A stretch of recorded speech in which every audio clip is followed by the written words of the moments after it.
There are moments in war when obedience feels more dangerous than defiance. In the closing months of 1944, as Allied formations pushed through the sodden borderlands between France and Germany, one infantry battalion received orders that seemed ordinary on paper.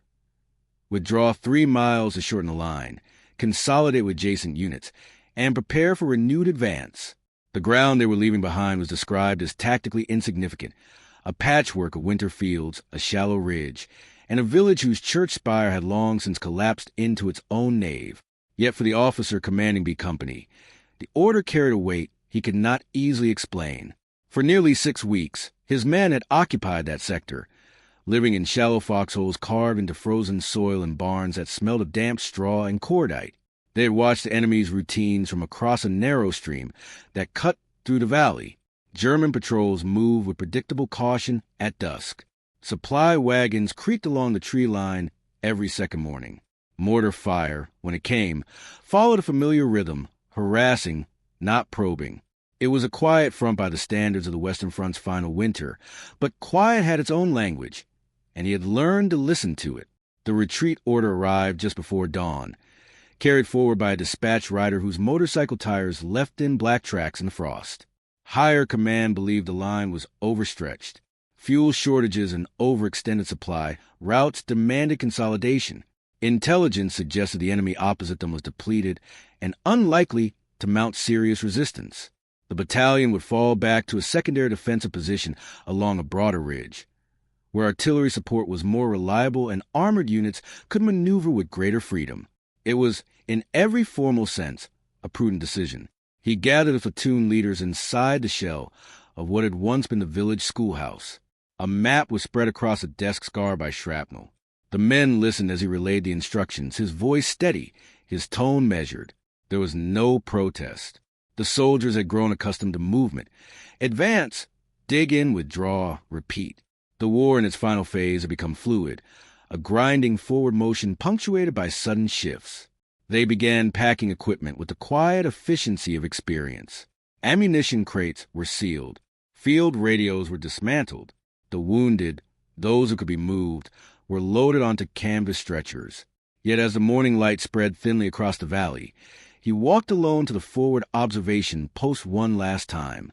The frost had hardened the mud into brittle ridges that cracked beneath his boots. Through binoculars, he studied the opposite tree line. Smoke rose in 2 thin columns where there had been none the day before. A road that had been dormant now showed fresh wheel ruts cutting through the pale earth. He watched longer than he intended, adjusting the focus, steadying his breathing against the cold air. Movement, not the scattered shifting of sentries, but deliberate repositioning. Shapes partially obscured by branches, larger than carts, lower than trucks.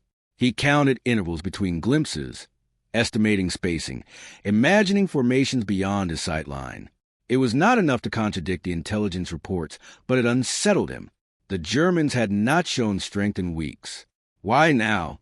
Behind him, the company began its withdrawal in staggered sections. Machine gun teams moved first, followed by rifle squads covering each other in disciplined bounds. The village, already shattered by artillery, seemed to sag further as they left it. Doors hung open. A child's wooden cart lay overturned in the street. War left object behind as witnesses. As they crossed the shallow stream that marked the forward edge of their former line, distant artillery rolled across the horizon. Not incoming fire, but outgoing. German batteries firing westward. The timing felt wrong. If the enemy believed the sector weak, they would press forward cautiously, testing resistance. Instead, their fire seemed calibrated, measured salvos landing deeper behind Allied lines, beyond the ground B Company had just abandoned. He paused near a hedgerow and studied the sky. Low clouds pressed down, muting sound and flattening distance. War under cloud covered distorted perception. Artillery flashes seemed closer than they were, engines farther away. He signaled for the column to halt briefly and called his radio operator forward. They attempted to raise battalion command. Static answered first, then fragment of confirmation that other units were also in motion. The line was compressing as planned. Planned, the word offered little comfort. As they resumed movement, He began to notice smaller details that sharpened his unease. Civilian carts moving in the opposite direction, not away from the front, but laterally along it. An abandoned German ammunition crate, left hastily near a crossroads, its markings recent. A telephone wire newly strung along fence posts, running parallel to the road instead of toward the front. These were fragments, each insignificant alone. Together, they formed a pattern he struggled to articulate. His men sensed a change in him. Soldiers become attuned to their commanders' silences. Conversation along the column thinned. Boots struck frozen ground in a steady rhythm. The retreat was orderly, disciplined, almost calm. But beneath that calm ran a current of uncertainty, as if the land itself were shifting. By midday, they reached the designated secondary ridge. Engineers were already marking positions for heavier weapons. Artillery observers adjusted range tables. The line was taking shape with mechanical precision. From this higher ground, the valley they had left behind appeared smaller, almost harmless, its fields pale under the winter sun. He raised his binoculars again. This time the movement was unmistakable. Along the far tree line, vehicles emerged in sequence, armored silhouettes advancing not directly toward the abandoned village, but angling north, toward the very roads now carrying Allied units in retreat. It was a maneuver subtle enough to avoid immediate detection, broad enough to threaten the corridor behind them. The withdrawal, meant to preserve strength, had created space, and into that space, something deliberate was unfolding.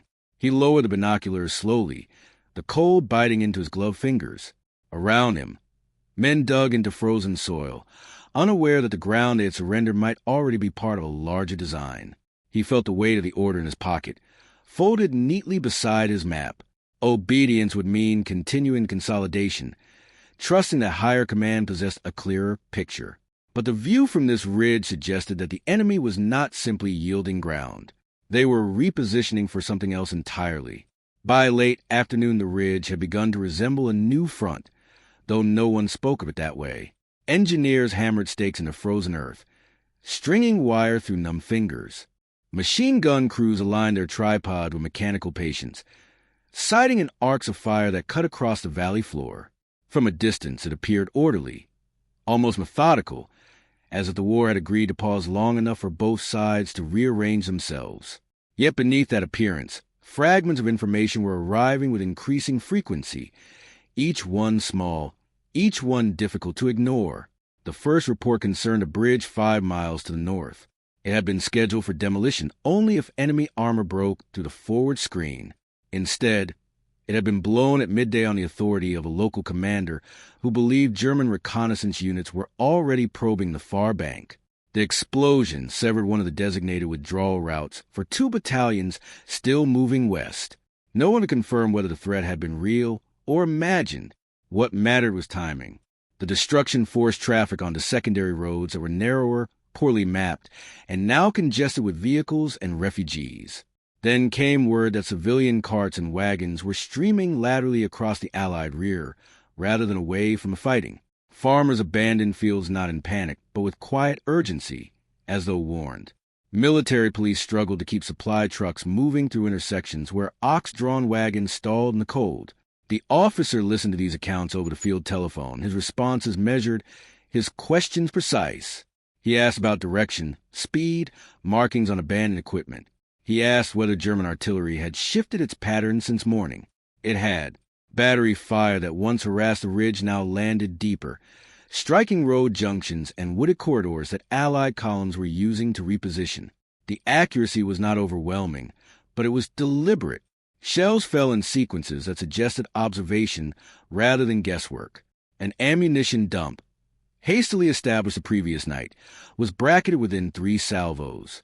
A fuel convoy lost 2 trucks to indirect fire before drivers could scatter into the trees. He stood beside the observation slit carved into the ridge and considered the pattern forming in his mind. In earlier campaigns, he had seen similar tactics unfold. Pressure applied at one point to mass movement elsewhere.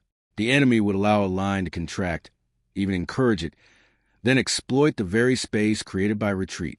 The Germans had perfected maneuver warfare years earlier, and even now, in the war's final winter, their officers retained that instinct. Higher command remained focused on consolidation. Orders emphasized conservation of manpower, efficient use of artillery, preparation for renewed advance once logistics stabilized. Maps at headquarters likely showed neat arrows indicating shortened lines and stronger reserves. On paper, the withdrawal improved cohesion. On the ground, cohesion felt increasingly fragile. By evening, a reconnaissance patrol sent east along a tree-lined road failed to return at the designated hour. Radio contact had been intermittent from the start, static interfering with clear transmission. The last message reported engine noise beyond the forest, and what sounded like tracked vehicles moving parallel to the road rather than toward it. After that, silence. A second patrol dispatched to locate them found only tire impressions cutting sharply north, deeper than standard transport trucks, and the churned snow of hurried repositioning. Supply began to falter. Fuel trucks diverted from destroyed bridges arrived late, or not at all. Rations meant for 2 companies were split among 3. Ammunition crates stacked neatly at dawn thin by dusk. Nothing collapsed outright, but the rhythm of support, the steady pulse that sustained infantry at the front, began to skip. The men noticed. Soldiers accustomed to reading subtle changes sensed that something beyond routine redeployment was unfolding. Conversation in dugouts shifted from speculation about home to quiet assessments of terrain and fields of fire. They sharpened entrenching tools against stones, reinforced foxholes with salvaged timber, and checked the lubrication on their rifles more frequently than necessary. No one spoke openly of encirclement, yet the word hovered unspoken between them. The officer moved along the ridge line after dark, stopping at each platoon position. He asked simple questions: ammunition counts, radio clarity, visibility toward the valley. He offered no dramatic warnings, only reminders to maintain discipline and conserve fire. Inwardly, he traced the roads behind them, imagining German armor slipping through gaps created by destroyed bridges and clogged intersections. If the enemy had anticipated the withdrawal, they would not rush forward recklessly. They would maneuver wide, strike at the arteries feeding the Allied push, and sever movement before the danger was fully recognized. Another report arrived just before midnight. A signal unit stationed near a crossroads west of their new position had intercepted increased German radio traffic. The content was unclear, but the volume suggested coordination among multiple formations. Simultaneously, artillery observers spotted flashes further north than previously recorded, indicating batteries repositioned along a broader arc. The enemy was not pressing the ridge directly. They were aligning themselves around it. He unfolded his map beneath the dim glow of a hooded lantern and began marking the new data points. Destroyed bridge to the north, congested roads to the west, artillery shifting deeper, armor sounds east and angling north. The pattern tightened like a drawn noose. What appeared earlier as routine pressure from the front now resembled preparation for something behind. Communicating this interpretation to higher command required caution. Accusations of overreaction carried consequences in a war already straining resources. He transmitted a concise assessment: increased enemy maneuver activity on the northern flank, potential threat to withdrawal corridors, recommendation for reinforced reconnaissance and armored screening. The reply acknowledged receipt and promised evaluation. No immediate change in orders followed. The ridge grew colder as the night deepened. Frost gathered along sandbags, turning them pale beneath starlight. Somewhere in the distance engines rumbled, then faded. He remained awake longer than usual, listening. War often announced itself with violence, but sometimes its most decisive movements occurred in near silence, masked by routine. By dawn, the possibility no longer felt abstract. The retreat had created space, and in that space the enemy was moving with unsettling precision. The line had shortened, but the perimeter of danger had widened. Whether by calculation or intuition, the Germans seemed to understand exactly where the Allies intended to go, and were positioning themselves accordingly.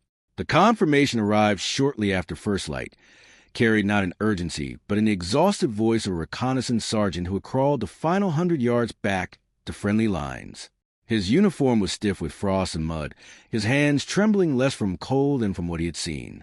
Beyond the northern tree belt, past the shallow marshland thought impassable to heavy vehicles, German armor was moving in deliberate formation, not probing toward the ridge, not massing for a frontal assault, but swinging wide in a long arc that traced the outer edge of the Allied withdrawal routes.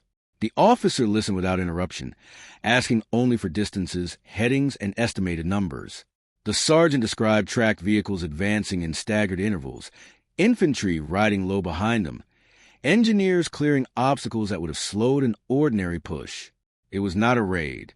It was a maneuver designed to cut across roads and choke points further west. The pattern that had been forming in fragments now stood complete. He stepped outside the command dugout and lifted his binoculars toward the northern horizon. At first, there was only the muted gray of winter fields. Then, faintly, a smear of exhaust against the cloud base, a flicker of metal catching thin sunlight. He shifted position, aligning himself with a slight rise in the terrain, and saw it clearly. Vehicles angling not toward his line but behind it. The realization settled with a clarity that felt almost calm. The enemy was not trying to retake abandoned ground. They were attempting to seal the corridor through which multiple Allied battalions were still withdrawing and resupplying. If successful, the maneuver would not merely threaten his company. It would isolate thousands of men in a narrowing pocket, severing fuel, ammunition, and medical evacuation. The shortened line would become a trap. Communications crackled as he attempted to relay the updated assessment. Battalion acknowledged heavy radio traffic, but reported no confirmed breakthrough. Artillery support remained allocated to the eastern sector, where planners still anticipated a direct thrust. Requests for immediate armored screening were met with the response that reserves were already committed to consolidation further south. The larger plan was in motion, and altering it required authority beyond his reach. Minutes carried weight now. Continuing prescribed withdrawal would move his company west along roads the Germans were likely targeting. Holding position on the current ridge would expose them to encirclement once the armored arc closed behind. Neither option offered safety. He studied the map again, tracing contour lines with gloved finger. Half a mile north lay a secondary rise, marked earlier as a temporary waypoint for artillery observers. It commanded a shallow valley that funneled toward the key crossroads linking three withdrawal routes. The rise had not been designated for prolonged defense. It lacked prepared trenches and had limited natural cover, but it offered visibility and, crucially, control over the approach the German armor would need to use to seal the corridor. He made the decision without ceremony. Orders moved down the line in steady sequence. Machine gun teams redeployed first, hauling their weapons across frozen ground. Rifle squads followed in bounding movement, covering each other through hedgerows and abandoned ditches. Mortar crews packed their tubes with practiced speed. The repositioning was not chaotic. It was disciplined, purposeful. The men sensed that this was no routine adjustment. Artillery liaison officers were informed of the shift. Ammunition reserves were counted again and divided carefully. The officer requested concentrated fire on grid coordinates that lay not in front of the ridge, but along the northern approach. The gunners hesitated, recalculating trajectories, then adjusted their tubes. Shells began landing in measured intervals across the shallow valley, churning frozen earth into dark plumes. From the new rise, the field of view expanded. The German armor, still distant, now appeared aligned precisely with the funnel he had anticipated. They were moving cautiously, aware perhaps that the ground ahead was no longer empty. The first exchange of fire was subdued. A full machine gun team opened in controlled bursts, testing range. German infantry dismounted and dispersed, seeking cover among sparse trees. Mortar rounds answered, walking methodically toward the ridge. The engagement unfolded not as a dramatic clash, but as a contest of positioning and timing. The officer resisted the impulse to commit all available fire at once. Ammunition was finite, and the objective was not destruction but delay. Artillery strikes were called in short concentrations, forcing the armored column to halt, then reposition.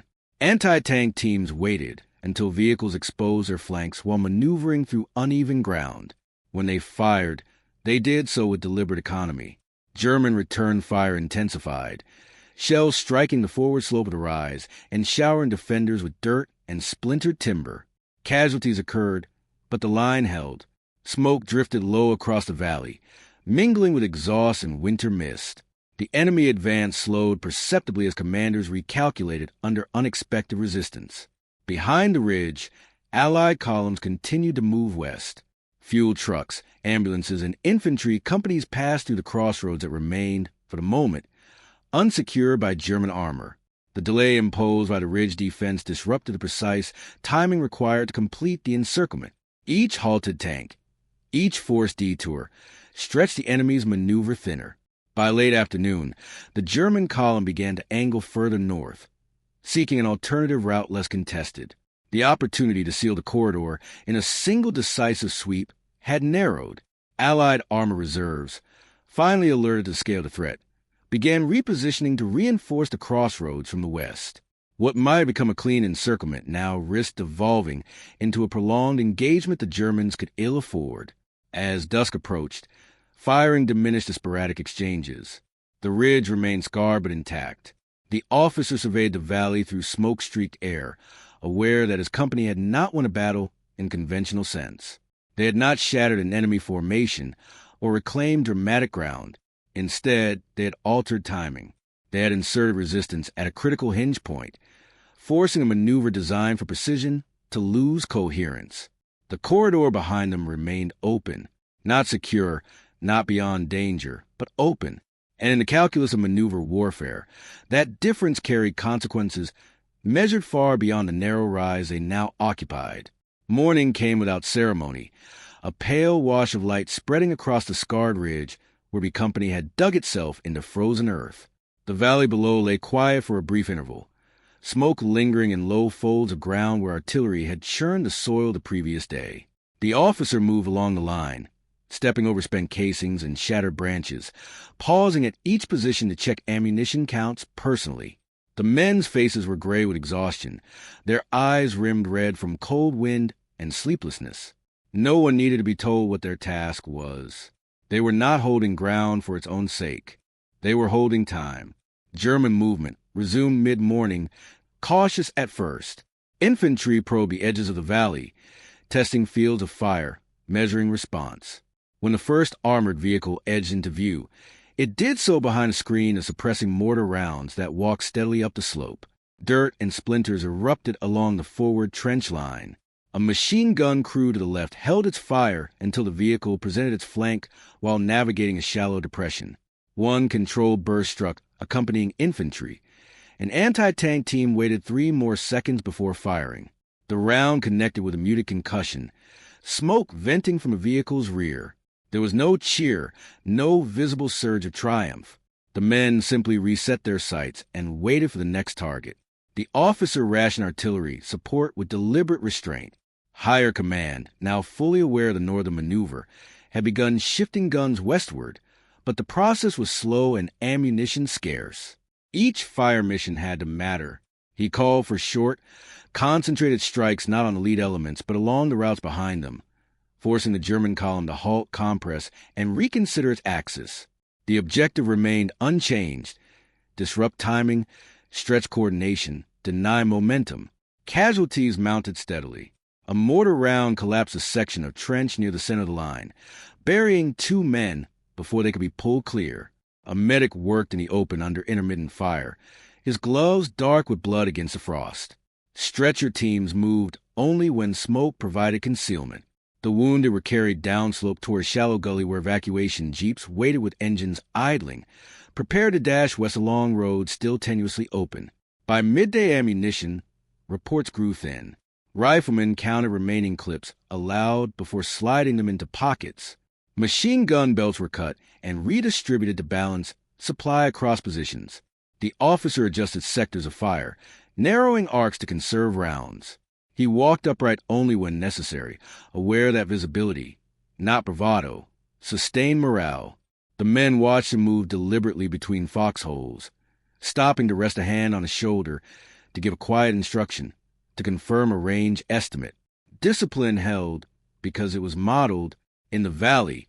German commanders attempted to widen their maneuver. Armor angled further north, seeking softer ground. Infantry pressed cautiously toward the ridge's eastern spur, hoping to thin resistance and slip past. Each attempt met controlled fire that neither wasted ammunition nor ceded initiative.